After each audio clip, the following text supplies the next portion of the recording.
Saludos, amados hermanos, bendiciones a todos. Un abrazo en el Señor.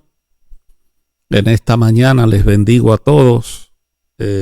Recuerden la invitación de siempre. Suscríbase, comparta, comente, active la campana para que YouTube le informe cuando estamos transmitiendo en el momento en que Dios pone en nuestros corazones hablar de su palabra. Hoy yo quiero compartir contigo Éxodo capítulo 3 del 1 al 15, el llamado de Dios, y esta vez quiero hablar del llamado de Moisés.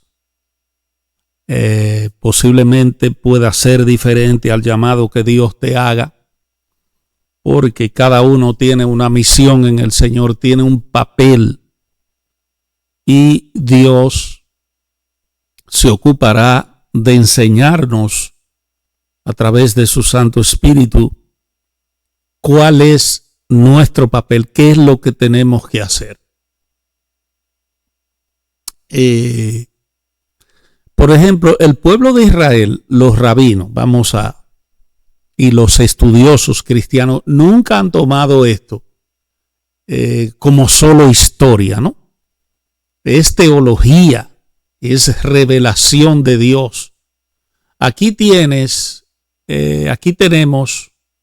algunos detalles de este llamado de Moisés, según varios escritos como la Torá, la Biblia, el Talmud, Midrash y grandes comentaristas, ¿no? Y la pregunta es, ¿por qué lo hizo en una salsa? Dios pudo, por ejemplo, aparecer en un cedro del Líbano majestuoso. ¿Y por qué escoge una salsa? Un arbusto espinoso, bajo, sin valor. Hay respuestas claves que los grandes sabios dan, y es que Dios está con Israel en su aflicción. Así como la zarza es lo más bajo de los árboles, Israel estaba en lo más bajo de las naciones. Y así como la zarza arde, pero no se consume, Israel esclavizado es, pero no destruido. La escuela Hillel expresa que Dios se identifica con el que sufre. Él no aparece desde lejos. Él baja al barro, y por eso dice Éxodo 3:7, he visto la aflicción de mi pueblo. Esa es una frase humilde. ¿Ok?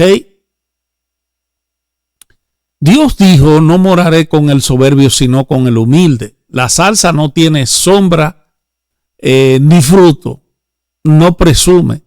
Dios escoge al humilde para avergonzar al fuerte, según Corintios, en 1 Corintios 1:27. El mismo principio habría esperado, por ejemplo, Shemai, fuego en el Sinaí, para que se presentara. Pero Hillel ve que Dios prefiere algo pequeño para advertir. El rabino Rashi dice que la zarza tiene espinas. Si Israel es digno, la gloria de Dios habita con ellos y ninguna nación los toca, sino las espinas de la zarza los pincharán. El fuego es juicio y presencia a la vez. Él le dice, quita tu calzado. Y la pregunta es, ¿por qué? Bueno, no es una falta de respeto. Amén. Sino que es un lugar santo, el templo portátil, o sea, el lugar donde Dios está presente, donde está la revelación de Dios, es como un santuario en miniatura. Los sacerdotes, por ejemplo, servían descalzos en el templo. Despojarse del calzado es que es de cuero de animal muerto para entrar al lugar santo, era lógico porque se debe dejar lo muerto, lo profano. Es el mismo principio de Yom Kippur. La línea de Hillel dice que el lugar santo era por la presencia, no por el monte en sí. Cuando Dios se va, vuelve a ser tierra común. Hillel enfatizaba que la santidad está en la relación, no en el objeto. Shammai tendría que declarar el lugar santo para siempre. Yo soy el Dios de tu padre. ¿Por qué no decir yo soy Dios directo? Por eso es que es prácticamente imposible encajar a Dios, porque Él como Dios, como comandante supremo de toda su creación, Él está en todo el derecho de manifestarse a nosotros, los seres humanos, como Él quiera. Nosotros a veces dudamos del llamado de Dios a un hombre. Yo lo he visto muchas veces.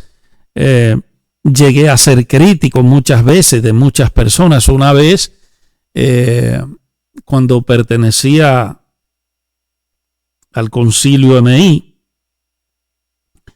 invitaron un predicador desde Los Ángeles y comenzó a predicar a las 8 de la noche.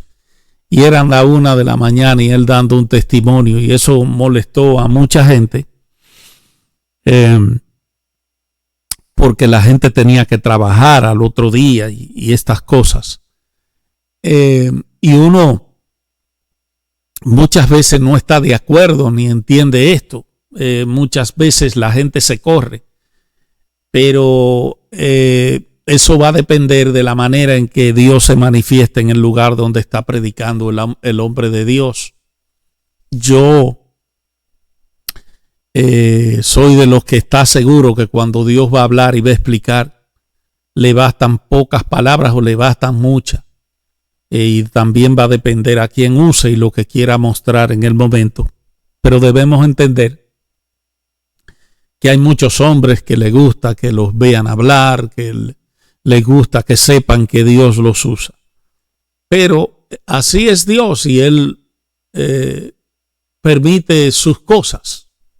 Nosotros notamos ahí que Moisés expresó miedo, pero que Dios no se impuso. Llegó conectado, el Dios de Abraham, de Isaac, de Jacob.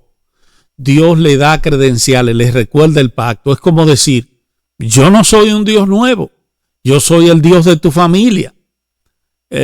Para llamar a alguien primero le da seguridad. Por eso hay que ser como los discípulos de Aarón. Amar la paz, amar a las personas y acercarlas a la Escritura. Dios acerca a Moisés antes de mandarlo. El nombre, voy a usar la palabra correcta, seré el que seré, Éxodo 3:14. Es ese estudio de mucha búsqueda, porque nuestras traducciones dicen yo soy el que soy. Así lo hemos visto desde el principio. Pero si buscamos en la Torá, el original, la frase es seré el que seré, que es un versículo con mucha tinta, ¿no? Por ejemplo, Dios dice, a través de esto iré con ellos en esta aflicción como iré con ellos en futuras aflicciones. O sea, seré el que seré indica presencia continua. El existente que existe por sí mismo, énfasis metafísico, énfasis poderoso. Dios es el único ser necesario, todo lo demás depende de Él. Yo soy el que hace existir, Dios como causa de todo lo que es.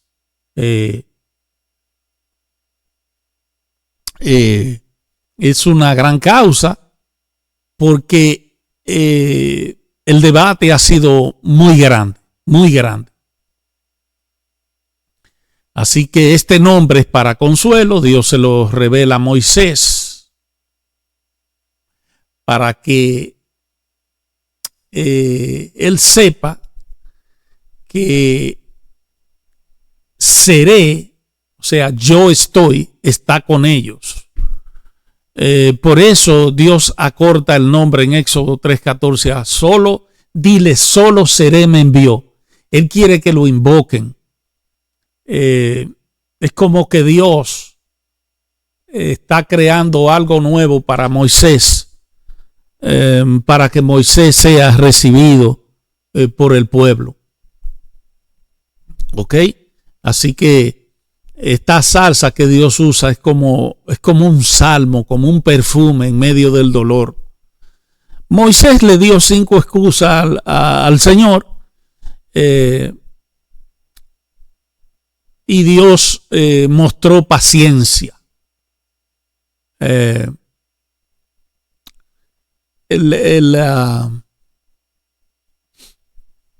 La Biblia, en realidad, cuando miramos este capítulo, nosotros vemos que Dios fue paciente, ¿no? Porque Moisés se mostraba humilde, no tenía rebeldía. Las excusas de Moisés fueron con miedo, mas la respuesta de Dios fue contundente. O sea, y Dios no quiso complicarle la vida a Moisés, ¿no? La misión, por ejemplo, cuando Dios te llama, no depende de ti, sino de quien va contigo. ¿Cuál es su nombre? Moisés dijo, no me creerán. Seré el que seré. Dios da su identidad para dar autoridad. Fracasaré. Hay señales, por ejemplo, que Dios le da: vara, lepra, agua, sangre. Dios acomodó la debilidad humana. Moisés dijo, yo soy tardo de boca, soy incapaz. Y Dios le dice, pero ¿y quién da la boca al hombre? Dios reprende leve la queja que toca su diseño. Moisés le dice, no quiero ir. Dios se enoja y le suple a su hermano Aarón para que sea como su boca, o sea, para que Aarón hable. Dios no busca hombres capaces, Él los capacita. Por ejemplo, a Moisés terminó hasta gagueando con 40 años hablando con ovejas en el desierto. Dios no puso a Moisés sobre Israel hasta probarlo con las ovejas, pues cuando una cabrita se escapaba, Moisés corría tras ella, le daba agua. Así que Dios le dijo, tú tienes capacidad para pastorear ovejas, ahora pastorea a mi pueblo. La Escuela Giley decía que un líder se prueba en lo pequeño y con los débiles. Shammai enfatiza el conocimiento de la ley. Dios primero va a mirar el corazón del hombre. Amén. Dios tiene sus maneras para llamarnos a la misión. Tiene su forma de trabajar con nosotros. Tiene su forma de identificarse. Y si tú estás seguro que el llamado que Dios te ha hecho es el correcto, tienes que seguir en tu llamado. Moisés pasó por mucho. Moisés, como ustedes saben, fue puesto en una canastilla, lo recogieron en la casa del faraón, fue un hombre importante en la casa del faraón. Luego Moisés, en defensa de sus hermanos, mató a alguien, tuvo que huir, y Dios sabía lo que Moisés había hecho. Incluso en el proceso del llamado, Dios lo toma y lo sana, porque Dios, si te va a usar, si te va a llamar, Dios hace todo el proceso que tenga que hacer para sanarte. A Moisés lo volteó de adentro hacia afuera y lo sanó, le mostró que su corazón era de un asesino y estaba enfermo, pero que Él lo iba a sanar para convertirlo en el pastor de las ovejas de Israel. Si Dios te llama, van a ocurrir cosas en tu vida que tú no esperas. Dios va a trabajar contigo a través del Espíritu Santo y va a cambiar todas las cosas que necesiten ser cambiadas de ti para capacitarte para la misión que Él tiene y que ningún hombre tiene derecho a cuestionar. Si lo haces mal, te tendrás que ver con Dios y le tendrás que dar cuenta. Muchas veces también Dios puede utilizar tus líderes o tu líder para recordarte algo, para ayudarte en la situación. Pero ese es Dios, ese es el Creador y la manera en la que Él trabaja. Recuerde que usted y yo somos chispas de el Dios Todopoderoso. Amén. Y que Él nos provee las herramientas para cumplir nuestro propósito. Dios te bendiga. Dios te guarde. Bendigo la vida de todos. Y mañana estamos trayendo otro tema. Bendiciones. Comparta, suscríbase y active la campanita de notificaciones.